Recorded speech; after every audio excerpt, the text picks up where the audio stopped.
আসসালামু আলাইকুম। সকলে কেমন আছেন? আশা করছি ভালো আছেন।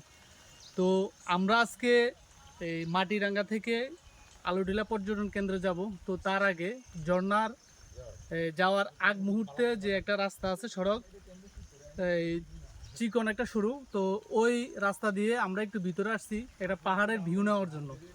তো আমি আসছি, আমার সাথে আরও আমরা কয়েকজন আসছি। তো দেখেন, অনেক সুন্দর, অনেক সুন্দর পাহাড়। এক একটা পাহাড় থেকে এক একটা পাহাড় অনেক উঁচু দেখা যায়, অনেক বড় ভিউ। একটু সামনে এনে ধরো, অনেক বড় একটা ভিউ।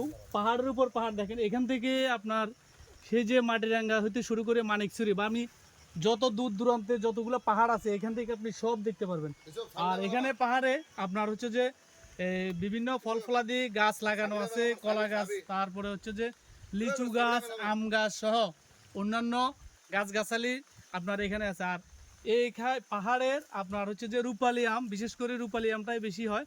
আর এই রূপালী আমগুলো এই দেশের বিভিন্ন জায়গায় এখান থেকে এই পাইকাররা এখান থেকে নিয়ে যায়, নিয়ে তারপরে এই শহরে এই বিক্রি করে। তো এ হচ্ছে যে আমরা যেখানে আসছি সেখানকার ভিউ এবং সৌন্দর্যটা আপনাদের সাথে তুলে ধরলাম। আবার আসছি অন্য একটা ভিডিও নিয়ে। আসসালামু আলাইকুম।